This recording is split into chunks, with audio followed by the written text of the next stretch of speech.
Well, for my project, I read A Toxic Love Story by Suzanne Frankel. On page 141, which is the start of chapter 6, she says, "The bag signifies the overpackaged world we all love to hate. They're the totem of all the ways in which the plastic industry has helped turn us into a disposable society." Um, this quote really stuck to me because I never realized what a plastic filled world I lived in. I never realized the impact it had on me, and I didn't know how much there was. Obviously, I have lived in a plastic filled world my entire life. When I was younger, I did learn about recycling, of course, like every child did. But I think the misconception comes is when what happens to plastic when it is at the center. I thought that when I recycled something, it would go off to the plant and make into something new. But after reading, I found out that only a small percentage of the things I recycle is able to be made into something new. And the trash that I have probably properly disposed of is probably floating in the ocean or in the stomachs of marine animals right now. However, it is really easy to see why plastic became so popular in the early or in the mid to late 20th century.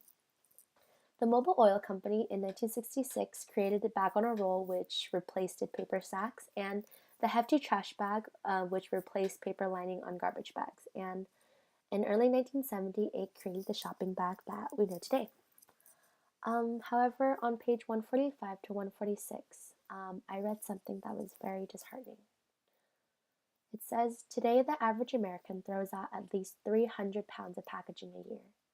Americans combined, a mountain of wrappings and empty containers account for a third of the municipal waste stream." That's a lot of trash that we are essentially unnecessarily creating. Um, on page 149, it says that a survey suggests that most trash comes miles inland and reaches the ocean via storm drains and waterways. A study in LA County found that 19% of the storm drain litter was plastic bags. That's bad news for California coastal communities because most are under a federal order to keep storm drains clear of trash that can be swept up into oceans. Complying with the mandate cost SoCal cities more than $1 billion since the 1990s. I do believe that we should ban plastic bags. California is a coastal city or state, so obviously anything that enters our storm drains will eventually end up into the ocean. Um, as stated in the book, plastic bags are becoming more and more aerodynamic. So if I were to throw my trash bag into a trash can outside in a park somewhere, if there were really strong winds, the trash bag could fly out and land into a storm drain and end up into the oceans, and that's really bad. I think that trash bags should be banned because we have um, alternatives to it, and they're sustainable alternatives, yes. And things like reusable bags, it won't create as much waste as a single-use plastic bag. Doing this, it will be tough at first, but I believe that we as a progressive nation can do it. Reading this also made me really proud to be from the Bay Area because I found out that San Francisco was one of the first cities to implement the bag ban. And being from San Jose, which also has the trash bag ban, it makes me really happy that our city is doing something to better our environment. And yeah. Um, so in chapter 7, it talks about plastic soda bottles. Nathaniel Weth created a soda can PET bottle. PET now can be used to make polyester fibers and synthetic fleece. Um, Although there are negative effects of plastic bottles, I don't believe that plastic bottles should be banned. This is because cities like San Francisco has an amazing recycling program. In fact, San Francisco, recycling is mandatory in San Francisco. In fact, they're required to compost food and yard waste. So I found out that most of our nation ships our waste to China, and this is an environmental plus because using our plastic scraps means fewer greenhouse gases that they have to emit when they use to make it from their own coal factories. Um, I also found out that on page 188 it says, with the amount of PET bottles collected for recycling has steadily increased over the past decade. So the amount purchased by China, that's taking a bigger and bigger bite out of used PET that's available for American reclaimers. Um,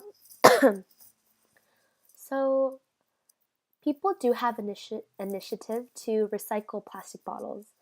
Many states have a state recycling program that gives you the option to, when you turn in a bottle, they give you money either by per bottle or per pound. As a result, many states that do have that policy have a higher recycling rate. And I believe that if all states did this, then as a result, we would all have a higher recycling rate and bottles would probably stay out of our storm drains, or less bottles would stay out of our storm drains. Um, so, the reason I believe that bottles should be or should not be banned is because I don't believe that we have yet to find a suitable replacement for them like we do with trash bags. Currently, people can collect plastic bottles for money, such as the homeless, which is talked about in the chapter. If we do find a replace, or I guess currently the only thing that we can use instead of bottles would be glass, but I don't think that's practical because, say, a peanut butter jar, right? It's made out of plastic, but if we were to drop it, then the glass would break and the jar of peanut butter would splatter everywhere. And as a result, I don't think that it's safe or a viable alternative to the plastic bottle. So, yeah, so as a conclusion, I do believe that plastic bags should be banned and plastic cans should not be banned.